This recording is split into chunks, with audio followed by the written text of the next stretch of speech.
Natal adalah suatu perayaan yang besar, yang penuh sukacita, dan semua orang di seluruh dunia merayakan Natal.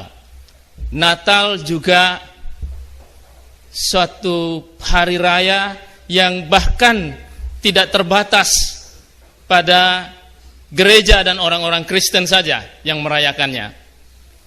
Tentu seluruh dunia kekristenan, seluruh umat Tuhan di seluruh dunia merayakan Natal dan bersukacita di dalam Natal. Jadi suatu perayaan yang universal. Tetapi bahkan orang-orang yang tidak Kristen atau belum Kristen juga merayakan Natal. Sebelum kesini seminggu atau lebih, kami kebetulan diundang oleh Duta Besar Palestina untuk makan malam bersama dan ya mungkin mempromosikan negara Palestina yang baru. Dia menjelaskan, meluruskan kesalahpahaman dari bangsa kita, masyarakat kita umumnya terhadap kasus Palestina. Dan dia berkata, ini bukan kasus agama, ini bukan perang agama, ini perang dari negeri yang dijajah dan negeri yang menjajah, katanya. Lalu dia berkata, kami punya saudara-saudara orang Kristen yang sangat banyak berjuang bersama dengan kami. Tidak ada ketegangan antara umat yang Kristen dan yang bukan Kristen. Dia berkata, saya merayakan Natal setiap tahun. Dan selanjutnya menjelaskan bahwa bukan yang Kristen saja yang merayakan Natal, yang bukan Kristen pun merayakan Natal. Saya pernah di Bangkok musim Natal, orang di sana juga merayakan Natal, lebih meriah dari perayaan kita juga. Saya pernah di Tokyo, sama juga, kekristenan sedikit di sana, tapi mereka merayakan Natal luar biasa. Jadi Natal telah menjadi satu perayaan yang berdimensi universal, seluruh dunia merayakan Natal. Kemudian juga Natal sering dirayakan juga sebagai acara keluarga. Ini waktu yang indah untuk berkumpul, bersukacita di dalam keluarga, bersama keluarga, keluarga besar. Saya juga tadi malam bersama dengan keluarga di Kupang, kami merayakan Natal, berkumpul, berdoa, dan makan enak. Ini biasa. Saya yakin kalau saya mampir ke rumah Bapak Ibu, pasti disajikan kue dan lain sebagainya. Jadi Natal menjadi perayaan keluarga, hari keluarga. Saya ada di sini memang, tapi di Malang, di rumah saya ada keluarga juga yang berkumpul, 3 atau 4 keluarga, jadi 20-an orang berkumpul. Menjadi waktu yang menyenangkan, waktu yang membawa sukacita tersendiri. Jadi waktunya merupakan Natal, merupakan waktu keluarga. Tentu waktu jemaat juga sebagai satu keluarga besar di dalam gereja. Sebelum ke sini tadi saya ditelepon oleh seorang ibu dari Cibinong.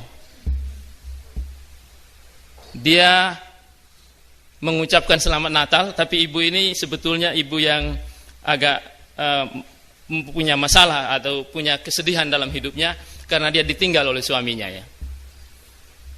Sudah lama ditinggalkan. Seorang teman saya, teman masa remaja, menelpon saya beberapa waktu lalu, BBM juga, tanya Natal kemana. Saya tanya Natal kemana, Natal dengan keluarga di Medan, katanya. Tapi sebelumnya dia mengatakan kepada saya, tolong doakan, saya tidak bahagia, rumah tangga saya tidak bahagia, saya disia-siakan oleh suami saya, kami tidak punya anak, dan seterusnya. Jadi dalam tingkat yang personal, Natal masih perlu kita hayati secara personal.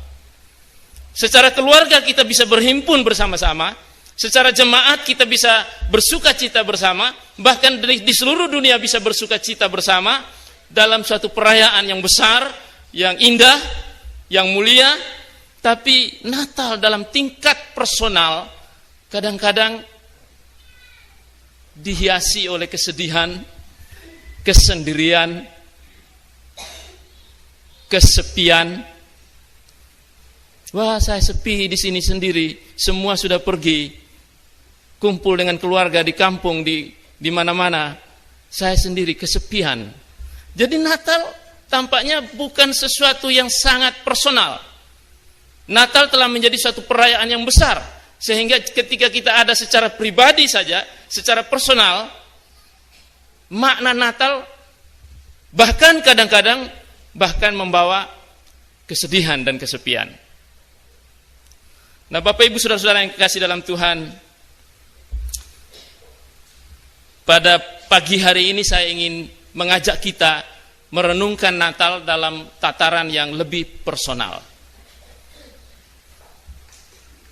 Nyanyian pertama yang kita nyanyikan tadi, "Hei mari berhimpun, turut semua ke Bethlehem."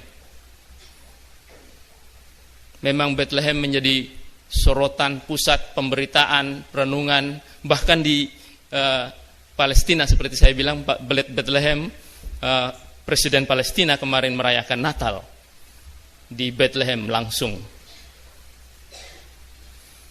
Hei mari berhimpun, turut semua ke Bethlehem. Tetapi ada seorang hamba Tuhan pernah berkata begini, sebelum ke Bethlehem, mampir dulu di Taman Firdaus. Sebelum ke Bethlehem, mampir dulu di Taman Firdaus. Mengapa demikian? Sebelum kita sungguh-sungguh merayakan Natal, dapat merayakan dalam arti yang sebenarnya, kita harus lebih dahulu mengetahui apa yang menyebabkan Natal itu sendiri terjadi. Apa yang menyebabkan Tuhan lahir di kandang domba, datang menjadi manusia. Itu yang melatar belakanginya sesuatu yang dahsyat, sesuatu yang luar biasa terjadi di Taman Firdaus. Dan karena itu saya mengajak kita membaca firman Tuhan dari kisah di Taman Firdaus, yang pasti kita semua sudah mengenalnya, pasti kita sudah sering merenungkan, bahkan mungkin menghafalnya. Dan kita mau lihat pada pagi hari ini secara lebih dekat. Kejadian pasal yang ketiga ayat 1 sampai ayat yang ke-8, ayat yang ke-9 maksud saya. Demikian firman Tuhan. Adapun ular ialah yang paling cerdik dari segala binatang di darat yang dijadikan oleh Tuhan Allah. Ular itu berkata kepada perempuan itu, tentulah Allah berfirman, semua pohon dalam taman ini jangan kamu makan buahnya, bukan? Lalu sahut perempuan itu kepada ular itu, buah pohon-pohonan dalam taman ini boleh kami makan, tetapi tentang buah pohon yang ada di tengah-tengah taman, Allah berfirman, jangan kamu makan ataupun raba buah itu, nanti kamu mati. Tetapi ular itu berkata kepada perempuan itu, sekali-kali kamu tidak akan mati. Tetapi Allah mengetahui bahwa pada waktu kamu memakannya, matamu akan terbuka, dan kamu akan menjadi seperti Allah, tahu tentang yang baik dan yang jahat. Perempuan itu melihat bahwa buah pohon itu baik untuk dimakan dan sedap kelihatannya, lagi pula pohon itu menarik hati karena memberi pengertian. Lalu ia mengambil dari buahnya dan dimakannya, dan diberikannya juga kepada suaminya yang bersama-sama dengan dia, dan suaminya pun memakannya. Maka terbukalah mata mereka berdua dan mereka tahu bahwa mereka telanjang. Lalu mereka menyemat daun pohon ara dan membuat cawat. Ketika mereka mendengar bunyi langkah Tuhan Allah yang berjalan-jalan dalam taman itu pada waktu hari sejuk, bersembunyilah manusia dan istrinya itu terhadap Tuhan Allah di antara pohon-pohonan dalam taman. Tetapi Tuhan Allah memanggil manusia itu dan berfirman kepadanya, di manakah engkau? Sampai demikian jauh pembacaan firman Tuhan bagi kita. Berbahagia kita semua yang mendengar, merenungkan dan melakukan firman Tuhan. Pokok pikiran yang kita coba renungkan pada pagi hari ini adalah di bawah subtema kasih yang mencari. Pertanyaan ini, di manakah engkau? Saya katakan tadi kita jadikan renungan Natal pada pagi ini sesuatu yang sangat personal. Pertanyaan ini tidak berkata di manakah kamu, Tapi di manakah engkau? Kalau kita membaca seluruh isi Alkitab, kita akan mendapati sebetulnya ada 3 pertanyaan saja yang penting dan paling penting dalam firman Tuhan. Yang pertama, di manakah engkau? Yang kedua, di manakah adikmu? Dan yang ketiga, apa katamu? Siapakah aku ini? Saya kira kalau kita mencoba merenungkan atau menjawab 3 pertanyaan ini, kita akan memahami seluruh isi Alkitab. Jadi nanti Pak Esra akan membahas pertanyaan-pertanyaan itu pada hari kemudian. Yang pertama saja yang saya ingin ajak kita renungkan, di manakah engkau? Nah, menjawab pertanyaan adalah sesuatu yang sangat penting.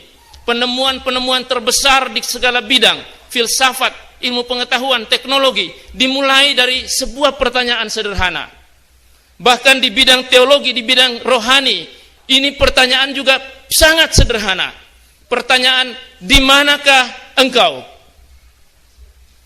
Tapi kalau kita mengadakan eksplorasi terhadap pertanyaan ini, kita akan menemukan kebenaran-kebenaran yang dahsyat, kebenaran-kebenaran yang sangat besar, yang akhirnya kita dapat saksikan di dalam kelahiran Tuhan dan Juru Selamat kita, Yesus Kristus. Di manakah engkau? Ini pertanyaan yang disampaikan, dikeluarkan, dilontarkan oleh Tuhan Allah ketika manusia itu jatuh ke dalam dosa dengan memakan buah yang dilarang oleh Tuhan untuk dimakan.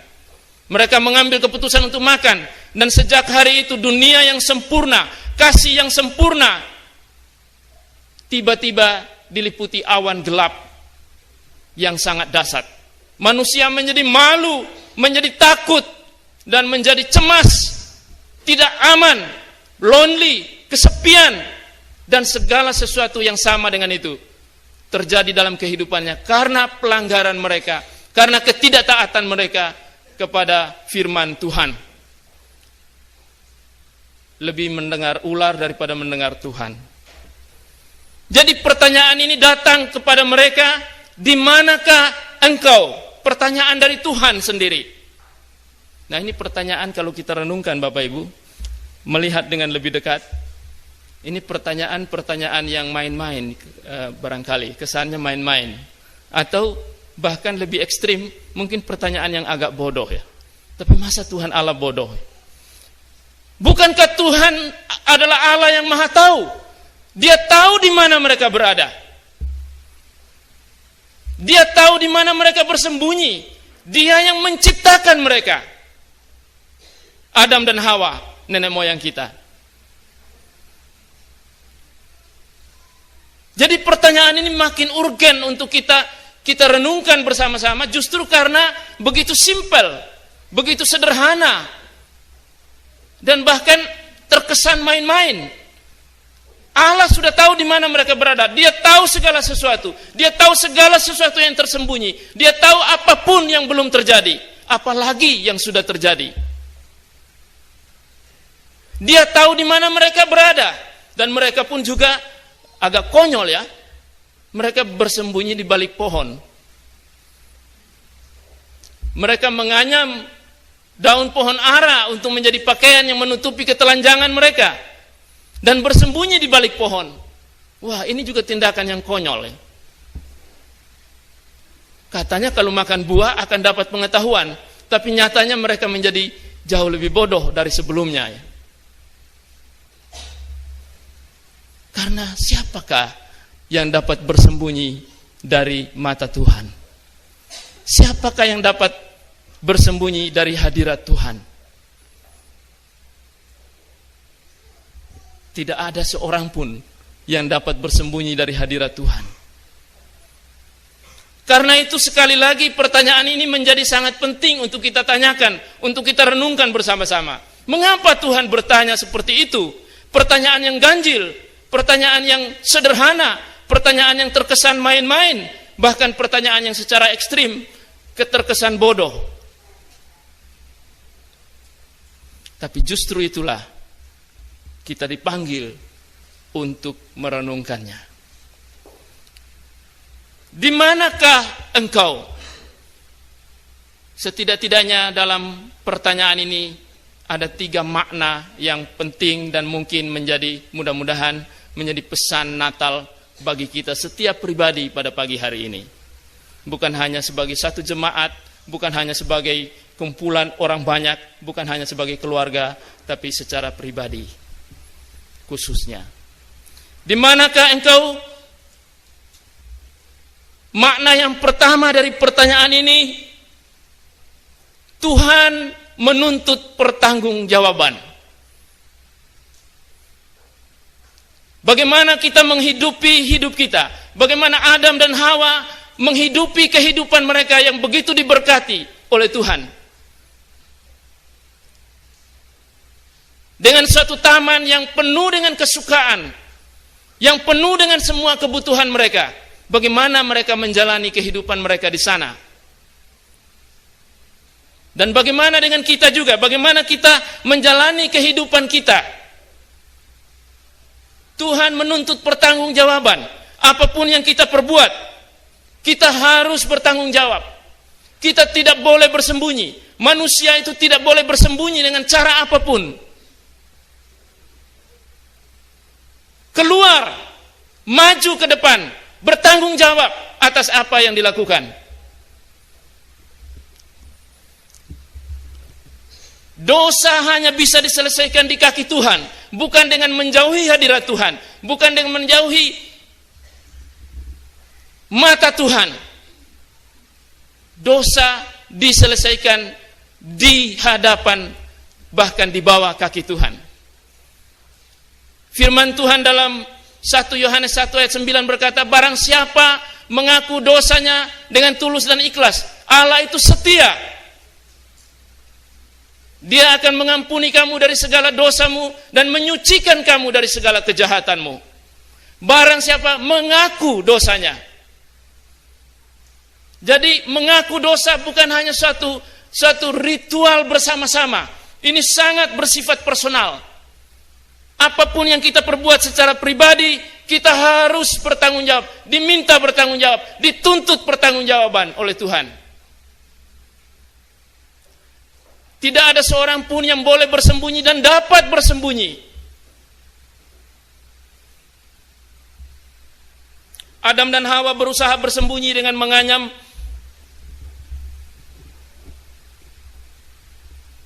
daun pohon untuk menjadi cawat, untuk menutupi ketelanjangan mereka yang sudah melanggar perintah Allah. Mudah-mudahan dengan daun pohon itu dosanya ditutupi dan tertutupi. Sangat bodoh. Bersembunyi di balik pohon, mudah-mudahan pohon itu bisa menutupi, menghalangi mata Tuhan untuk melihat ketelanjangan mereka, keberdosaan mereka.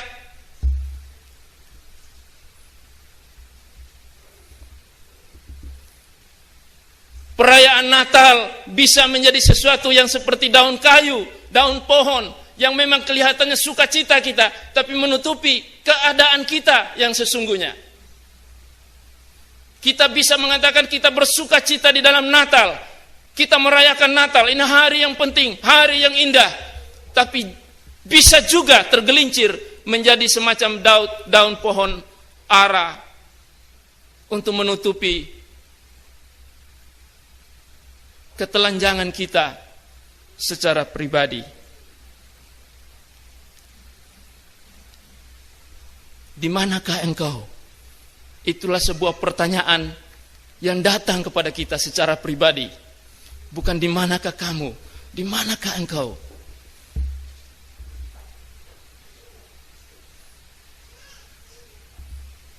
Bapak, Ibu, saudara-saudaraku yang kekasih dalam Tuhan, saya tidak sedang menuduh Anda sebagai orang berdosa.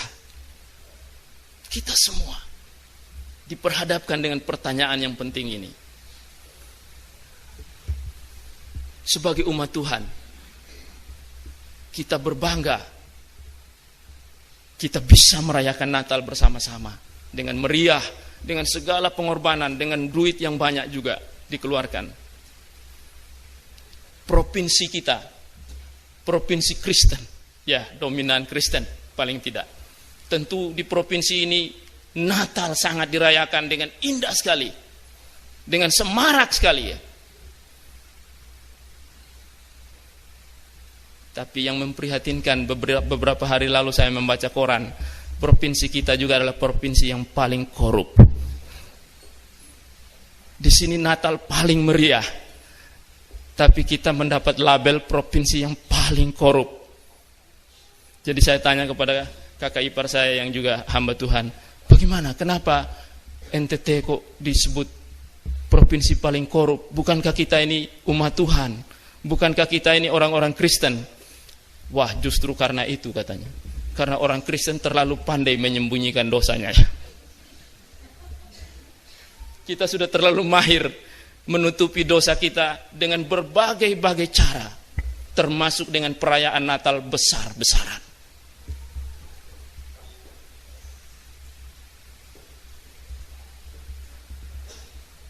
Maka pertanyaan ini menjadi sangat urgen untuk ditanyakan untuk kita jawab.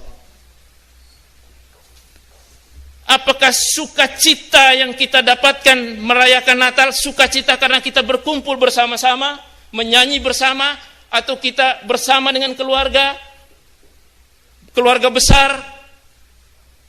Bagaimana? Apakah Natal bisa menjadi sukacita di dalam tataran yang sangat personal, yang sangat pribadi, tanpa orang lain? Kita bersukacita karena kita telah menyelesaikan tanggung jawab kita, hidup kita di hadapan Tuhan. Dia datang, anak manusia datang untuk mencari dan menyelamatkan yang hilang. Dalam perumpamaan tentang domba yang hilang, hanya satu yang hilang dari 100. Tuhan datang, sang gembala datang mencari sampai menemukan yang satu itu. Dan ada sukacita yang besar karena satu yang hilang ditemukan. Dirham yang hilang, hanya 1 dirham yang hilang, tapi dicari sampai ketemu, dan kemudian setelah ditemukan ada sukacita yang besar. Seorang anak yang hilang, ini semua di dalam Lukas pasal 15. Seorang anak yang hilang dari rumah, yang bungsu, kemudian sudah terlantar, makan makanan babi, dan kemudian kembali ke rumah, disambut karena yang hilang sudah kembali. Ditemukan kembali, ada pesta besar, ada sukacita yang besar terjadi. Dan firman Tuhan berkata, ada sukacita yang besar di sorga ketika satu orang yang terhilang kembali kepada Bapa. Jadi sukacita Natal sebetulnya sukacita karena jiwa yang hilang telah ditemukan. Bukan hanya sekedar hari raya, bukan hanya sekedar hari keluarga. Itu semua penting, indah. Bahkan kita sangat bersyukur bahwa seluruh dunia merayakan Natal. Termasuk yang tidak Kristen pun, yang belum Kristen pun merayakan Natal.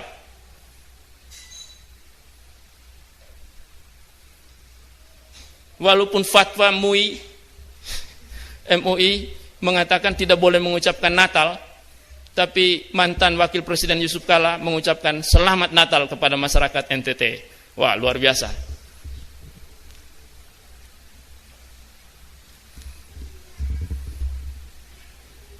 Anak manusia datang untuk mencari dan menyelamatkan yang hilang. Pertanyaannya, di manakah engkau? Apakah kita dengan berani datang kepada Tuhan, membuka kehidupan kita secara personal, menyelesaikan masalah kita dengan Tuhan secara personal, menyelesaikan dosa dan kegagalan kita secara personal? Kalau iya, barulah kita bisa merayakan Natal pada tataran yang sangat personal, dengan sukacita, damai sejahtera yang besar. Dan kalau orang-orang yang bersukacita seperti itu, pribadi-pribadi bersukacita, berkumpul, akan ada sukacita yang lebih besar lagi.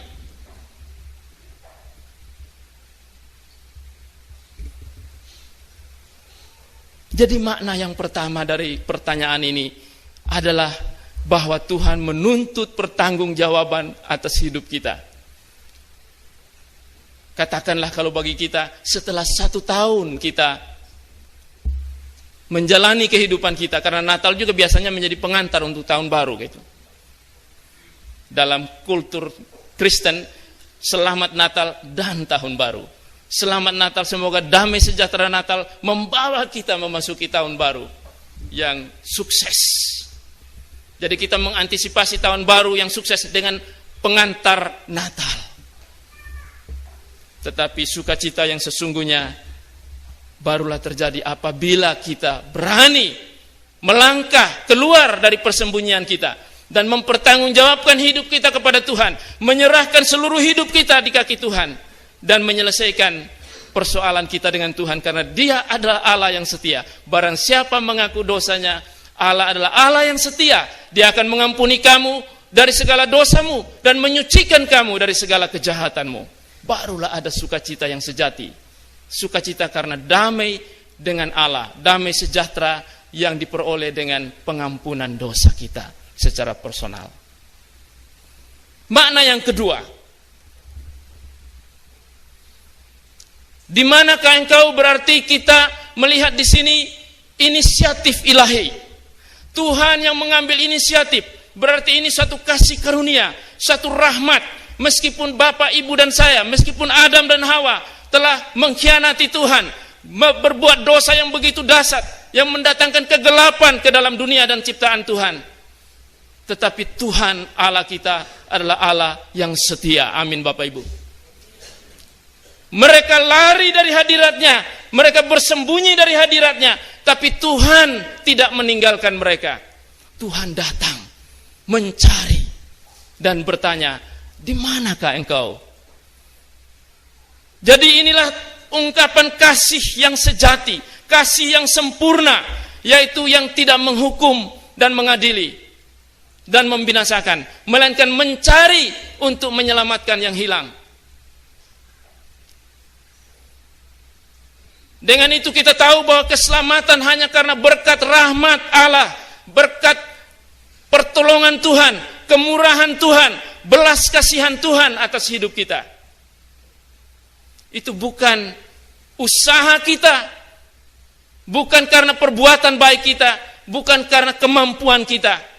Mungkin kemampuan kita selalu kita coba, kekuatan kita selalu kita coba untuk mengusahakan, menolong, menyelamatkan diri kita sendiri. Daun kayu dan bersembunyi di balik pohon, semua adalah usaha manusia untuk menyelamatkan dirinya dari dosanya. Ketika mereka dipanggil keluar, mereka maju ke hadirat Tuhan dengan malu dan berkata, ketika kami tahu Tuhan ada di sini, kami malu, kami bersembunyi. Lalu bayangkan sejenak, saya dramatisir. Lalu Tuhan melihat kepada mereka dengan ketelanjangannya.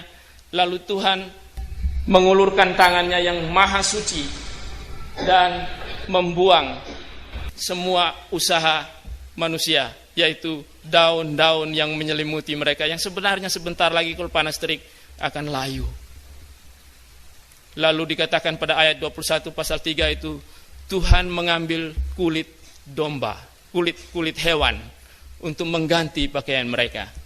Jadi semua usaha kita, semua perjuangan kita bersandar pada kemampuan, kepada diri kita sendiri, pada usaha kita sendiri, tidak berguna di hadapan Allah. Hanya satu yang berguna, apabila kita mau menerima kasih karunia-Nya, rahmat-Nya yang datang kepada kita sebagai suatu belas kasihan Allah atas diri kita yang berdosa.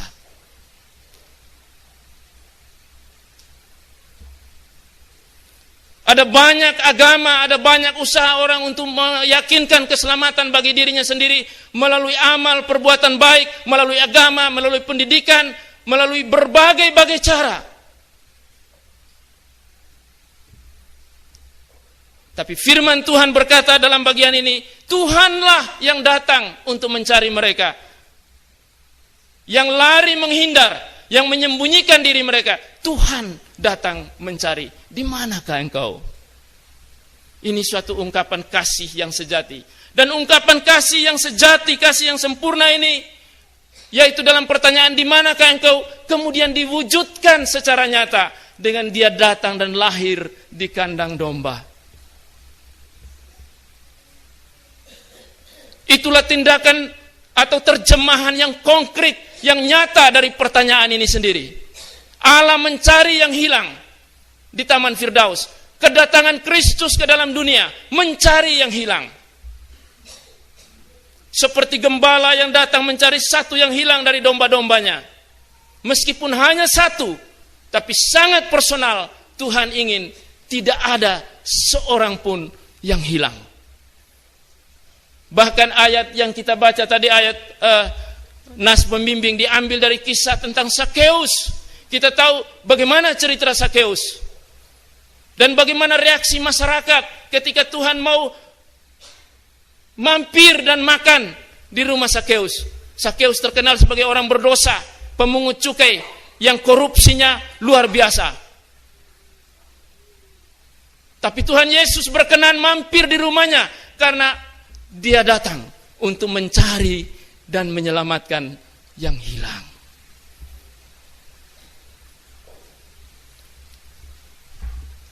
Bapak Ibu yang kekasih dalam Tuhan, ungkapan pertanyaan ini diterjemahkan secara konkret di dalam Natal yang kita rayakan hari ini.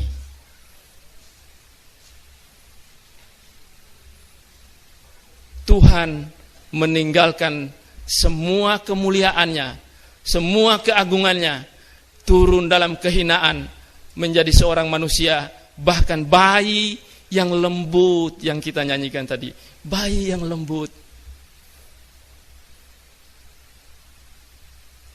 lahirnya juga di kandang domba, di kandang hewan. Suatu perendahan diri yang sangat luar biasa, tapi didorong, didasari oleh satu hal, kasih yang sempurna, mencari dan menyelamatkan yang hilang.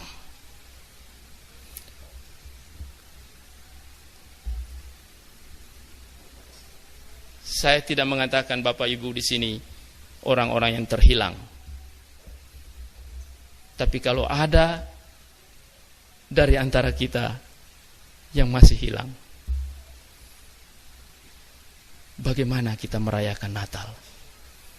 Bagaimana sukacita Natal bisa diekspresikan kalau kita merupakan pribadi yang belum ditemukan, yang masih hilang? Sedangkan Dia datang untuk mencari dan menyelamatkan yang hilang. Dia rela meninggalkan 99 yang tidak memerlukan pencarian, tetapi Dia melangkah pergi ke padang, ke gunung, ke lembah, mencari satu yang hilang. Dan ketika Dia menemukan satu yang hilang, ada sukacita yang besar. Itulah sukacita Natal yang sejati.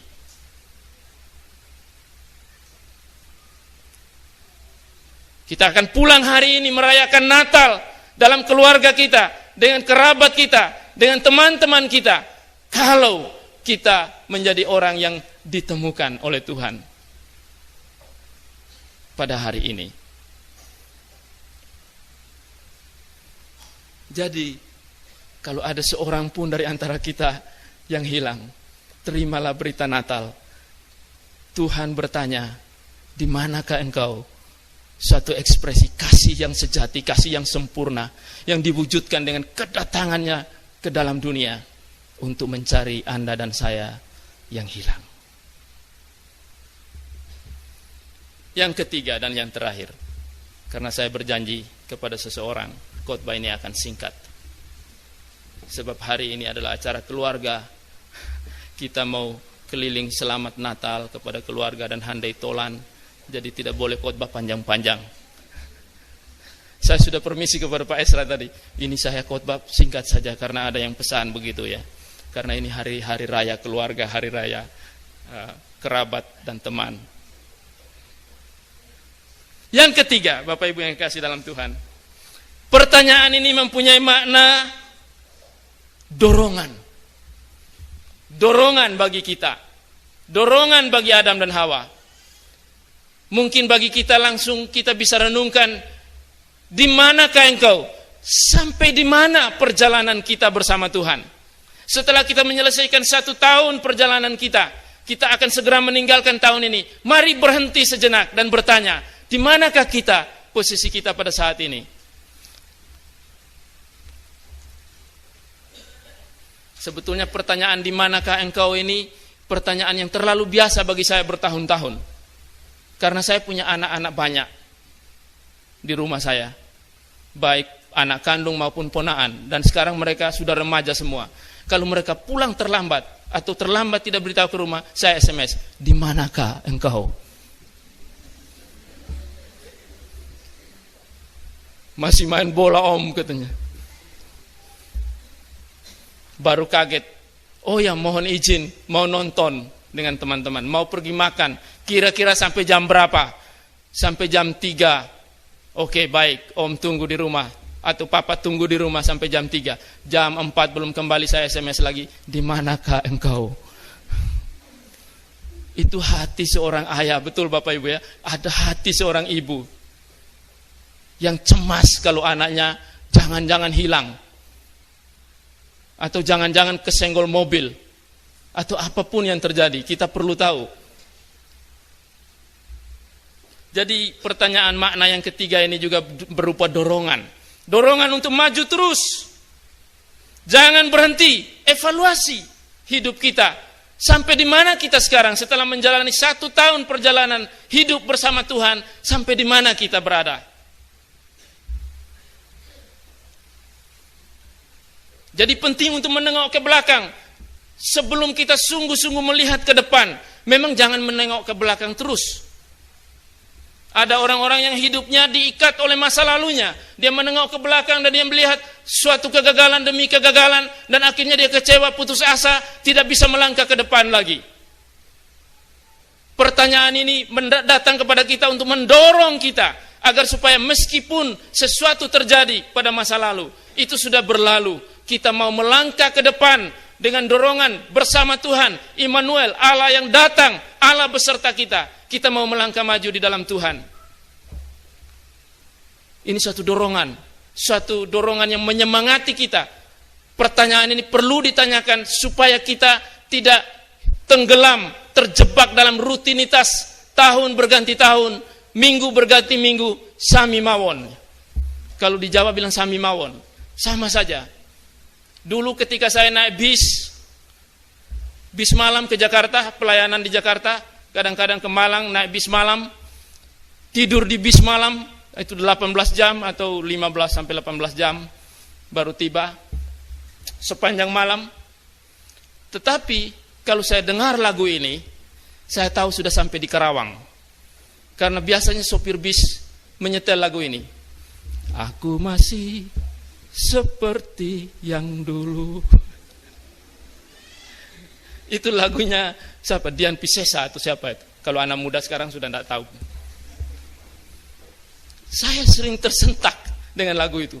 Aku masih seperti yang dulu. Memang syairnya berlanjut lagu sekuler, lagu cinta-cintaan. Tapi pertanyaan yang sering muncul di kepala saya ketika mendengar lagu itu, apakah saya masih seperti yang dulu? Atau maju selangkah? Atau sudah meningkat? Atau sudah bertumbuh selangkah bersama Tuhan?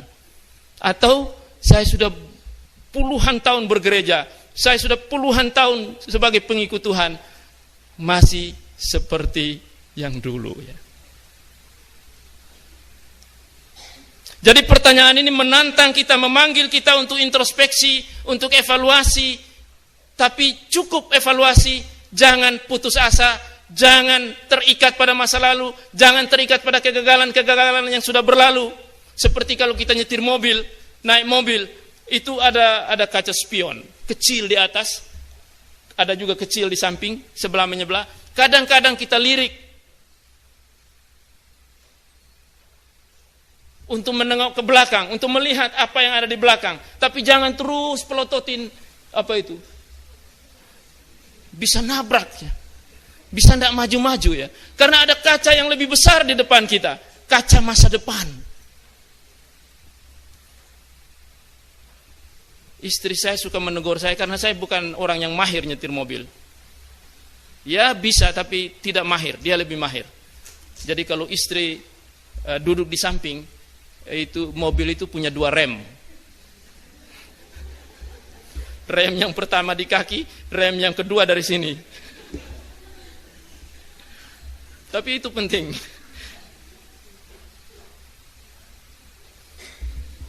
Kalau saya mau belok kok enggak lihat-lihat katanya. Sudah saya lirik, saya bilang, saya sudah lirik, enggak usah diplototin kaca spionnya. Dilirik aja, aman belok, bisa toh? Itu mungkin ilustrasi yang baik bagi kita pada hari ini. Kita menengok sejenak ke belakang, melirik sedikit ke belakang.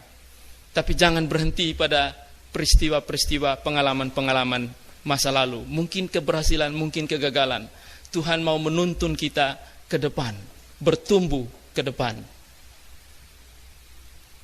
Jadi pertanyaan ini menjadi pertanyaan yang penting bagi kita untuk evaluasi, tapi untuk meyakinkan kita bahwa kita harus maju, harus bertumbuh di dalam Tuhan, tumbuh terus di dalam Tuhan.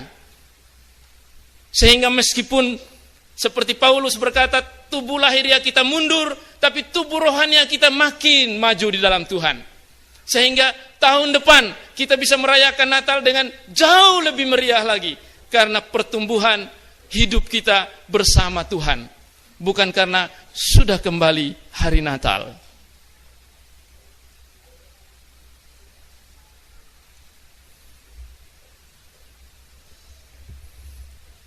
Kedatangannya ke dalam dunia, kelahirannya di kandang domba, dalam perendahan diri, dalam kehinaan yang demikian rupa, memungkinkan siapapun yang paling hina, yang paling rendah di mata manusia, tidak bisa tidak dapat diselamatkan oleh Tuhan dan Juru Selamat kita. Tidak ada orang yang paling berdosa, terlalu berdosa, sampai tidak bisa diselamatkan. Pasti bisa diselamatkan oleh Tuhan kita, karena Dia telah menanggung semuanya bagi kita. Ini menjadi dorongan bagi kita, peneguhan iman bagi kita, untuk kita maju terus. Kita selesaikan segala sesuatu yang berlalu di hadapan Tuhan, dan kita mau melangkah dengan iman dan dengan pengharapan yang baru, dengan masa depan yang terbuka lebar di depan kita. Karena Allah beserta kita. Dia datang untuk mencari dan menyelamatkan yang hilang. Dia datang untuk menjadi Immanuel, Allah beserta kita.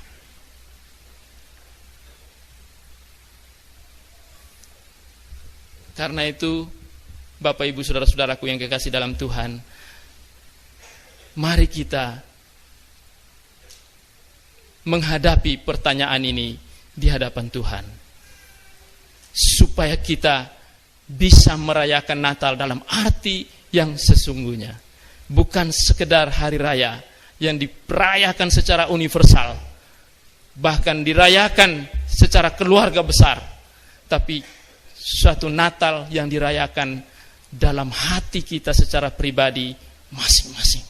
Kita dapat berkata, aku bersuka cita, meskipun tidak seorang pun ada bersama aku.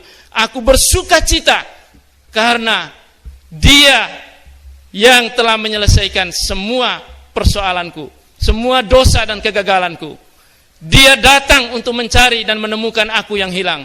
Dan Dia datang untuk menjadi Immanuel, Allah yang beserta kita, Allah besertaku. Aku akan maju terus ke depan dengan sukacita yang dari Tuhan.